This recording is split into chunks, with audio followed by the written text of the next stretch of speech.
మీరు career start చేసిన కొత్తలో చాలా స్ట్రగుల్స్ ఫేస్ చేస్తూ ఉంటారు కదా, ఆ స్ట్రగుల్స్ వల్ల ఏ రోజైనా మీకు ఈ ఇండస్ట్రీ వదిలేసి తిరిగి ఇంటికి వెళ్ళాలనిపించిందా సార్? ఏ సిచ్యువేషన్లో అయినా? ఒక రోజున మన ఇంటర్వ్యూలో చెప్పినట్టు ఒక రోజు అలాగ బాధ అనిపించి ఇంటికి వెళ్ళిపోయానమ్మా. వెళ్ళిపోయి మళ్ళీ నెక్స్ట్ డే సేమ్ బస్ ఎక్కి మళ్ళీ వచ్చేసి. మీతో ఒక్క ఫోటో దిగొచ్చా? ఇది అయ్యాక క్వశ్చన్ సార్ దిగుదాం. Team project like pan India movie, కల్కి, పుష్ప, లైక్ దట్.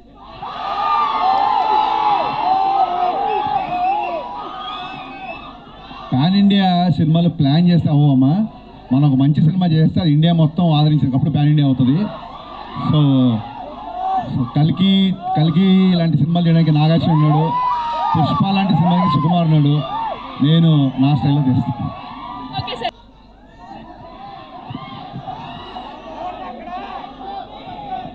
వస్తుంది, మీ అందరి దగ్గరికి మైక్ వస్తుంది, ప్లీజ్ వెయిట్ చేయండి ప్లీజ్.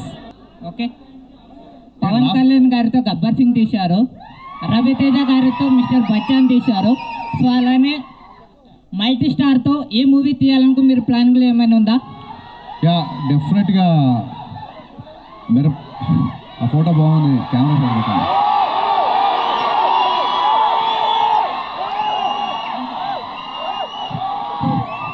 ఎస్, మల్టీ స్టార్ ఖచ్చితంగా చేయాలని ఉంది.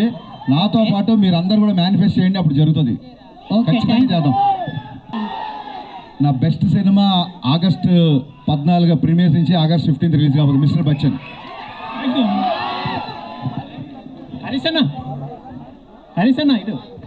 హరీసన్న ట్రైలర్ చాలా బాగుందన్న.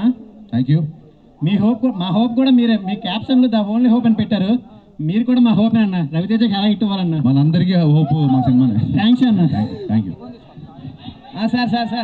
సార్ మీ హెయిర్ స్టైల్ బ్రహ్మాండంగా ఉంది సార్. హెయిర్ స్టైల్ లాగా ఒక లెవెల్లో సినిమాలు తీస్తున్నారు. దాంతోపాటు నేను చాలాసార్లు మిమ్మల్ని కలిశాను సార్. హరీష్ శంకర్ అంటే ఒక సంతోష్ కుమార్ అని నా పేరు చూసుకుంటున్నాను సార్. ఎందుకంటే ఒక వే ఉంటుంది సార్ మీ పేరులో. అదేవిధంగా భవిష్యత్తులో మీరు చెప్పినట్ల పుష్ప, సుకుమార్ గారు, నాగేశ్వర గారు, కలిగి ఇట్లా ఈ సినిమా ఒక ఇన్కమ్ ట్యాక్స్ అంటే ప్రజల గురించి ఒక మెసేజ్ని జనాలకు ఉపయోగపడే సినిమాలు కూడా చాలా తీసుకున్నారు సార్. చాలా సంతోషదాయకం. అదేవిధంగా భవిష్యత్తులో పవన్ కళ్యాణ్ గారు తీసేటప్పుడు తమ్ముడు నేను క్వశ్చన్ ఏమన్నా స్పీచ్ ఇస్తున్నావు నువ్వు? అవునా సార్, మూవీ చేస్తున్నావు సార్ రవితేజ గారితో. నాకు అర్థం కాల.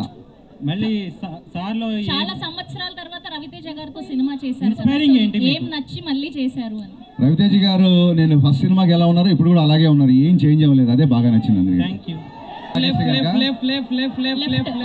ఓకే లెఫ్ట్ ఇక్కడ సార్. సార్ ఇక్కడ sir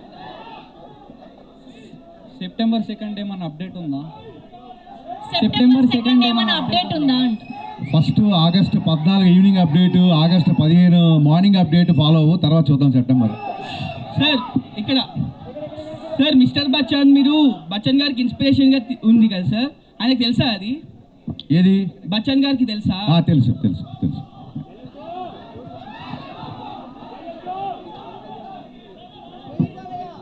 yeah, next question please. ఎవరి దగ్గర ఉంది mike? Hello sir. Ya please, ఇక్కడ సార్, ఇక్కడ. యా ఓకే, ఇది లాస్ట్ క్వశ్చన్ ప్లీజ్. సార్ నా పేరు శివకుమార్ సార్. ఎస్ శివకుమార్, వినపడుతుంది, చెప్పు. Sir hi sir. Hi heroine గారు. Hi madam. సార్ మీరు ఫ్యూచర్లో మన రవితేజ గారు వాళ్ళ కొడుకున్నారు కదా సార్, ఇద్దరితో కలిసి ఏమన్నా సినిమా వచ్చే ఛాన్స్ ఉందా? మాస్ మహారాజా. మంచిదే కదా, వస్తే ట్రై చేద్దాం. Thank you so much please. Sir Pawan Kalyan గారికి రవితేజ గారికి సిమిలారిటీస్ ఏంటి సార్? ఇద్దరు ఫెయిల్యూర్ కానీ సక్సెస్ కానీ సీరియస్గా తీసుకోరు, దేన్ని పట్టించుకోరు. Okay done. Sir Harish Shankar గారు. Sir this is Chandu, anchor from filmy looks. Dialogue సరిహద్దును కాపాడేవాడే కాదు, సంపదను కాపాడేవాడు కూడా సైనికుడే అనే డైలాగ్ అయితే చాలా ఇంపాక్ట్ క్రియేట్ చేసేలా ఉంది. సో దాని గురించి ఏమని చెప్తారు? ఆ డైలాగ్ మీరేనా, లేకపోతే దాని వెనుకున్న ఎలా వచ్చింది ఏంటి అని? యాక్చువల్గా ఈ సినిమాలో